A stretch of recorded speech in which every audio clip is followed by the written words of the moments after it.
ಆತ್ಮೀಯ ಸ್ಪರ್ಧಾ ಮಿತ್ರರೇ, ಮಿಸ್ಟರ್ ಎಜೆ ಹರೀಶ್ 1432 ಯೂಟ್ಯೂಬ್ ಚಾನಲ್ಗೆ ಸ್ವಾಗತವನ್ನು ಬಯಸ್ತಾ ಇದ್ದೀನಿ. ಇನ್ನು ಯಾರೆಲ್ಲ ನನ್ನ ಯೂಟ್ಯೂಬ್ ಚಾನಲನ್ನು ಸಬ್ಸ್ಕ್ರೈಬ್ ಮಾಡ್ಕೊಂಡಿಲ್ಲ, ಸಬ್ಸ್ಕ್ರೈಬ್ ಮಾಡ್ಕೊಳ್ಳಿ. ಹಾಗೆ ಮೇಲೆ ಕಾಣುವ ಬೆಲ್ ಬಟನನ್ನು ಪ್ರೆಸ್ ಮಾಡಿದ ನಂತರ ನಾನು ಏನೆಲ್ಲ ವೀಡಿಯೋಸ್ ಮಾಡ್ತೀನಿ, ನಾನು ಏನೇ ಒಂದು ವೀಡಿಯೋ ಮಾಡಿದ್ರು ಪ್ರತಿಯೊಂದು ಸ್ಪರ್ಧಾರ್ಥಿಗಳಿಗೆ ತುಂಬ ಉಪಯುಕ್ತವಾಗಿರುತ್ತೆ. ಹಾಗೆ ಎಲ್ಲ ವಾಸ್ತವ ಅಂಶಗಳನ್ನು ನಾನು ಹೇಳ್ತೀನಿ ಸ್ಪರ್ಧಾರ್ಥಿಗಳೇ. ಮಿಸ್ಗೈಡ್ ಅಂತೂ ಯಾರಿಗೂ ಮಾಡೋಕ್ಕೆ ಹೋಗೋದಿಲ್ಲ.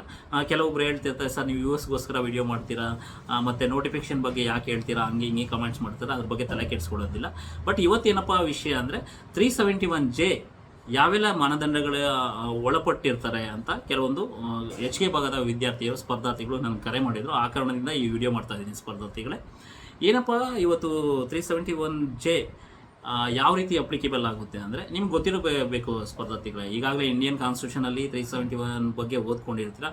2012ರಲ್ಲಿ 98ನೇ ತಿದ್ದುಪಡಿಯ ಪ್ರಕಾರ 2013 ಜನವರಿ 1ರಂದು ಜಾರಿಗೆ ಬರುತ್ತೆ ಅಂತ ನಿಮ್ಗೆ ಗೊತ್ತಿರುತ್ತೆ. ಇದರಲ್ಲಿ ಮಾನದಂಡಗಳ ಬಗ್ಗೆನೇ ಸಾಕಷ್ಟು ಗೊಂದಲಗಳಿವೆ, ಅದನ್ನು ನಾನು ಬಗೆಹರಿಸ್ತಾ ಹೋಗ್ತಿರ್ತೀನಿ ಸ್ಪರ್ಧಾರ್ಥಿಗಳೇ. ಮಾನದಂಡ ಒಂದು ವೆರಿ ಇಂಪಾರ್ಟೆಂಟು. ಯಾವುದೇ ಅಭ್ಯರ್ಥಿಯ ತಂದೆ ತಾಯಿ ಅಥವಾ ಪೋಷಕರು HK ಭಾಗದ ಅಂದರೆ ಈ 7 ಜಿಲ್ಲೆಗಳಲ್ಲಿ 10 ವರ್ಷಗಳ ಕಾಲ ವಾಸ ಮಾಡಿರಬೇಕು. ಒಂದು ಮಾನದಂಡ ವೆರಿ ಇಂಪಾರ್ಟೆಂಟು. ಸೆಕೆಂಡ್ ಮಾನದಂಡ ಏನಪ್ಪ ಅಂದರೆ ಯಾವುದೇ ಸ್ಪರ್ಧಾರ್ಥಿಯೋ ಅಥವಾ ಅಭ್ಯರ್ಥಿಯೋ 10 ವರ್ಷಗಳ ಕಾಲ ಅಲ್ಲಿ ಸ್ಟಡಿ ಮಾಡಿರಬೇಕು. ಯಾವುದೇ ಮೀಡಿಯಮ್ ಆಗಿರ್ಬೋದು, ಕನ್ನಡ ಮೀಡಿಯಮ್ ಆಗಿರ್ಬೋದು ಅಥವಾ ಇಂಗ್ಲೀಷ್ ಮೀಡಿಯಮ್ ಆಗಿರ್ಬೋದು, ಯಾವುದೇ ಮೀಡಿಯಮ್ ಆದರೂ 10 ವರ್ಷಗಳ ಅವರು ಕಾಲ ಅಲ್ಲಿ ಸ್ಟಡಿ ಮಾಡಿರಬೇಕು. ಮೂರನೇ ಮಾನದಂಡ ಅಭ್ಯರ್ಥಿಯ ತಂದೆ ತಾಯಿಯು ಅಲ್ಲಿ ಆ HK ಭಾಗದ ಅಲ್ಲಿ ಯಾವುದಾದ್ರೂ ಆಸ್ತಿಯನ್ನು ಹೊಂದಿರಬೇಕು ಅಥವಾ ಅಲ್ಲಿನ ಮಹಿಳೆಯನ್ನು ವಿವಾಹವಾಗಿರಬೇಕು.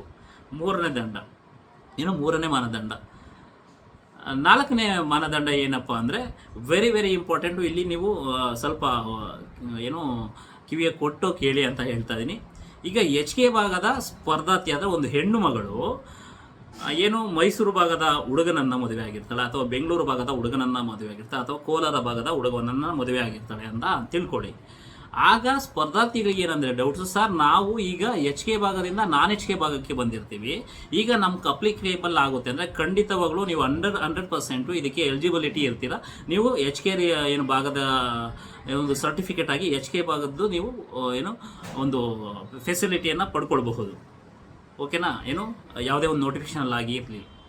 ಮತ್ತು ಇನ್ನೂ ಒಂದು ಗೊಂದಲ, ಈಗ 4ನೇದಾಯಿತು. ಈಗ 5ನೇ ಒಂದು ಮಾನದಂಡ ಏನಪ್ಪ ಅಂದರೆ, ಸರ್ ಈಗ ನಾನು ನಾನ್ HK ಭಾಗದ ಮಹಿಳೆಯಾಗಿರ್ತೀನಿ, ಒಂದು ಸ್ಪರ್ಧಾರ್ಥಿ ಆಗಿರ್ತೀನಿ, ನಾನು ಬಂದು HK ಭಾಗಕ್ಕೆ ಮದುವೆಯಾಗಿ ಹೋಗ್ತೀನಿ.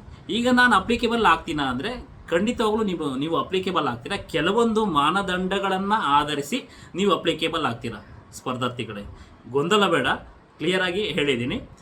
ನೆಕ್ಸ್ಟು ಇನ್ನೊಂದು ಏನಪ್ಪ ವೆರಿ ಇಂಪಾರ್ಟೆಂಟ್ ಅಂದರೆ, ಇಲ್ಲಿ ಏನೆಲ್ಲ ದಾಖಲೆಗಳು ಬೇಕು, ನಾವು HK ಒಂದು ಸರ್ಟಿಫಿಕೇಟನ್ನು ಪಡ್ಕೋಬೇಕಾದ್ರೆ ಏನೆಲ್ಲ ದಾಖಲೆಗಳು ಬೇಕು, ನಾವು ಎಲ್ಲಿ ಅಪ್ಲೈ ಮಾಡಬೇಕು ಅಂತ ಕ್ವಶನ್ ಕೇಳಿದ್ದಾರೆ. ನೀವು ನಾಡ ಕಚೇರಿಗೆ ಹೋಗಿ ಅಲ್ಲಿ ಸೇವಾ ಸಿಂಧು ಪೋರ್ಟಲಲ್ಲಿ ಅಥವಾ ನೀವೇ ಆನ್ಲೈನಲ್ಲಿ ನೀವು ಅಪ್ಲಿಕೇಶನ್ ಹಾಕೋಬಹುದು. ಅದಕ್ಕೆ ಏನೆಲ್ಲ ರಿಕ್ವೈರ್ಮೆಂಟ್ ಡಾಕ್ಯುಮೆಂಟ್ಸ್ ಇರುತ್ತೆ ಅದನ್ನು ನೀವು ಅಪ್ಲೋಡ್ ಮಾಡಬೇಕಾಗುತ್ತೆ ಸ್ಪರ್ಧಾರ್ಥಿಗಳೇ. ಏನಪ್ಪ ಇಂಪಾರ್ಟೆಂಟ್ ಅಂದರೆ, ನೀವು ಸ್ಟಡಿ ಸರ್ಟಿಫಿಕೇಟನ್ನು 10 ವರ್ಷ ಓದಿದ್ದಕ್ಕೆ ಸ್ಟಡಿ ಸರ್ಟಿಫಿಕೇಟ್ ಇದ್ದರೆ ಅದನ್ನು ಅಪ್ಲೋಡ್ ಮಾಡಬಹುದು, ಅಥವಾ ವಾಸಸ್ಥಳ ದೃಢೀಕರಣ ಪತ್ರ ಇದ್ದರೆ ಅದನ್ನು ಅಪ್ಲೋಡ್ ಮಾಡಬಹುದು, ಅಥವಾ ಆಧಾರ್ ಕಾರ್ಡ್ ಇದೆ ಅದನ್ನು ಅಪ್ಲೋಡ್ ಮಾಡಬಹುದು, ಅಥವಾ ರೇಷನ್ ಕಾರ್ಡ್ ಇದೆ ಅದನ್ನು ಅಪ್ಲೋಡ್ ಮಾಡಬಹುದು. ಅರ್ಥ ಆಯ್ತಾ? ನೆಕ್ಸ್ಟು ಇನ್ನೇನೇನಪ್ಪ ಅಂದರೆ, ಅಗತ್ಯ ದಾಖಲೆಗಳ ಬಗ್ಗೆ ಹೇಳಿದ್ದೀನಿ ಏನೆಲ್ಲ ಇದೆ ಏನು ಅಂತ.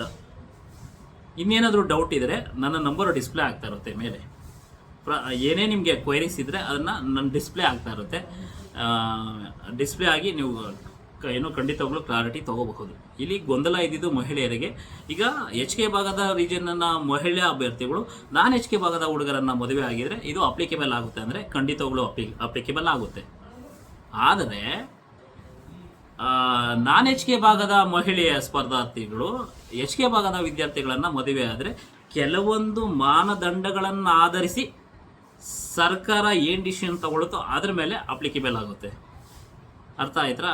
ಅದನ್ನು ಕನ್ಸಿಡರ್ ಮಾಡಬೇಕು. ಯಾಕಂದರೆ ಈಗ ನಾನ್ HK ಭಾಗದ ಮಹಿಳೆಯು ಹೋಗಿ ಗಂಡನ ಮಗ HK ಭಾಗದಲ್ಲಿ ಈಗ ಅವರು ಮದುವೆ ಆದರೆ ಅವರು ವಾಸಸ್ಥಳ ಅದೇ ಆಗ್ಬಿಡುತ್ತೆ. ಅದನ್ನು ಪರಿಗಣನೆಗೆ ತಗೊಳ್ಬೇಕು. ಇನ್ನೂ ಒಂದು ಕ್ವಶನ್ ಉದ್ಭವ ಆಗಿದೆ ಸ್ಪರ್ಧಾರ್ಥಿಗಳೇ. ಏನಪ್ಪ ಅಂದರೆ, ಈಗ ಅವ್ರಿಗೆ ಈಗ ಇಲ್ಲಿಂದ ಹೋಗಿ ಇದಾಗ್ತಾರಲ್ವ, ಮದುವೆ ಆಗಿ ಹೋಗ್ತಾರೆ. ನಾನ್ HK ಭಾಗದ ಏನು ಹುಡುಗಿ ಹೋಗಿ ಮದುವೆ ಆಗ್ತಾಳೆ, ಅಲ್ಲಿ ಮಕ್ಕಳಿಗೆ ಬೆನಿಫಿಷರಿ ಅಂದರೆ ಖಂಡಿತಗಳು ಅವ್ರು ಬೆನಿಫಿಷರಿ ಇರ್ತಾರೆ. ಅರ್ಥ ಆಯ್ತಾ? ಯಾವುದೇ ರೀತಿ ಗೊಂದಲ ಬೇಡ. ನಿಮ್ಗೆ ಏನೇ ಗೊಂದಲಗಳಿದ್ರೆ ನನ್ನ ನಂಬರ್ ಡಿಸ್ಪ್ಲೇ ಆಗ್ತಾ ಇರುತ್ತೆ. ಯಾವಾಗಲೂ ನಾನು ಪ್ರತಿಯೊಂದು ವಿಡಿಯೋಗೂ ನನ್ನ ನಂಬರನ್ನು ಡಿಸ್ಪ್ಲೇ ಮಾಡಿರ್ತೀನಿ. ನಿಮ್ಗೆ ಏನೇ ಡೌಟ್ಸ್ ಇದ್ರೂ ನನಗೆ ಕಾಲ್ ಮಾಡಿ, ನಾನು ಎಲ್ಲರಿಗೂ ಮಾಹಿತಿ ಕೊಡ್ತೀನಿ. ಮತ್ತು ಇನ್ನೂ ಏನಪ್ಪ ಅಂದರೆ, ಇನ್ನೂ ಯಾರೆಲ್ಲ ನನ್ನ ಯೂಟ್ಯೂಬ್ ಚಾನಲನ್ನು ಸಬ್ಸ್ಕ್ರೈಬ್ ಮಾಡ್ಕೊಂಡಿಲ್ಲ, ಸಬ್ಸ್ಕ್ರೈಬ್ ಮಾಡ್ಕೊಳ್ಳಿ.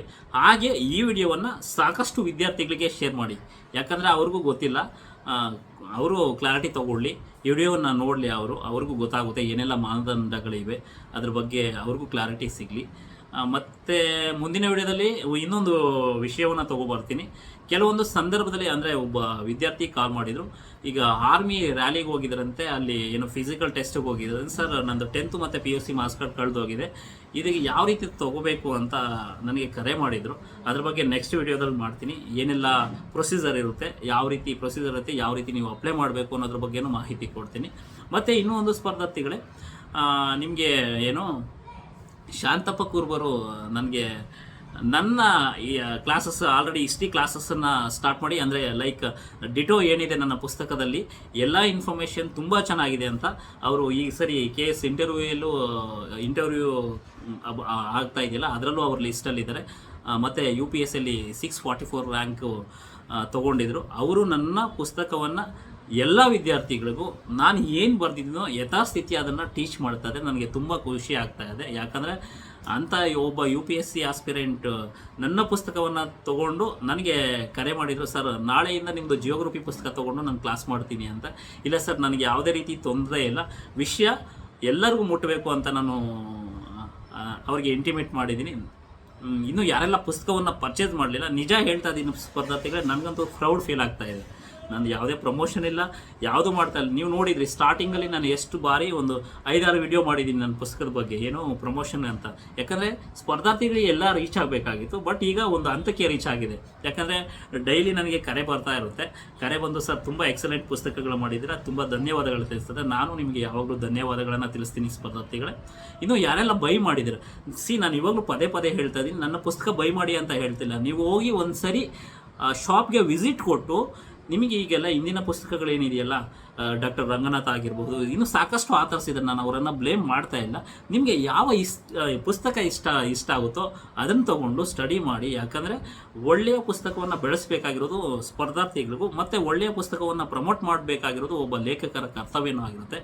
ಆ ಕಾರಣದಿಂದ ಮನೆಯನ್ನು ತಲುಪಲಿ, ಎಲ್ಲ ಸ್ಪರ್ಧಾರ್ಥಿಗಳು ಏನು ಕನ್ನಡ ಮೀಡಿಯಂ ಸ್ಪರ್ಧಾರ್ಥಿಗಳಿದೆಯಲ್ಲ ಅವರ ಕೈಗೆ ತಲುಪಲಿ ಅಂತ ನಂದು ಒಂದು ಮಹದಾಶಯ ಆಗಿದೆ. ನಿಮ್ಗೆ ಏನೇ ಡೌಟ್ ಇರಲಿ ಸ್ಪರ್ಧಾರ್ಥಿಗಳೇ, ಸ್ಟಡಿ ರಿಲೇಟೆಡು ಇವತ್ತು ಸಹ ಕಾಲ್ ಮಾಡಿದರು. ಮತ್ತು ಇನ್ನೊಂದು ಸ್ಪರ್ಧಾರ್ಥಿಗಳೇ, ನಿಮ್ಮಲ್ಲಿ ವಿನಂತಿ ಮಾಡ್ಕೊಳ್ತೀನಿ, ದಯವಿಟ್ಟು ನೋಟಿಫಿಕೇಷನ್ ಬಗ್ಗೆ ಕೇಳೋದನ್ನು ಸ್ಟಾಪ್ ಮಾಡಿ. ಯಾಕಂದರೆ ನೋಟಿಫಿಕೇಷನ್ ಬಗೆಹರಿಯದ ಕತೆ ಇನ್ನು, ಯಾಕಂದರೆ ಇಂಟರ್ನಲ್ ರಿಸರ್ವೇಷನ್ ಇದೆ, ಅದ್ರ ಬಗ್ಗೆ ನಾನು ಏನು ಮಾತಾಡೋದಿಲ್ಲ. ಯಾಕಂದರೆ ಈಗ ನೋಟಿಫಿಕೇಷನ್ ಆಗೋದು ಯಾವಾಗ ಆಗುತ್ತೋ ನನಗೆ ಗೊತ್ತಿಲ್ಲ, ಎಕ್ಸಾಕ್ಟಾಗಿ ಗೊತ್ತಿಲ್ಲ.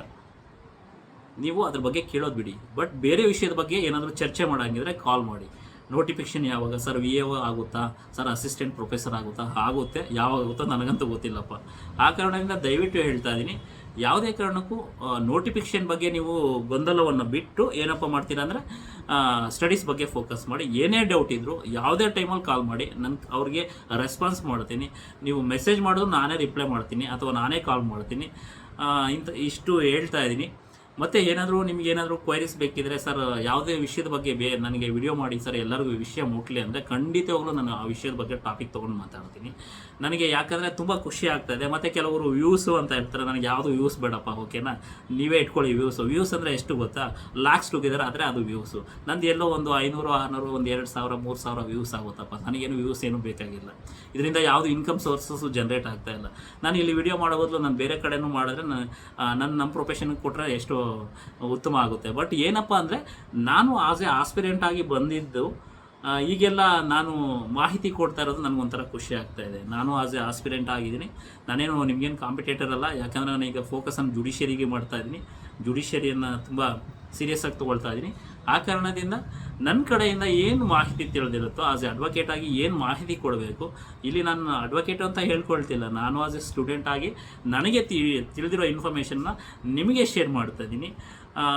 ಏನಾದರೂ ಸಣ್ಣ ಪುಟ್ಟ ತಪ್ಪುಗಳಾದರೆ ಕ್ಷಮೆ ಇರಲಿ ಅಂತ ಕೇಳ್ತಾ ಇಂದಿನ ವಿಡಿಯೋವನ್ನು ಮುಕ್ತಾಯಗೊಳಿಸ್ತಾ ಇದ್ದೀನಿ. ಎಲ್ಲರಿಗೂ ಧನ್ಯವಾದಗಳು ಸ್ಪರ್ಧಾರ್ಥಿಗಳೇ.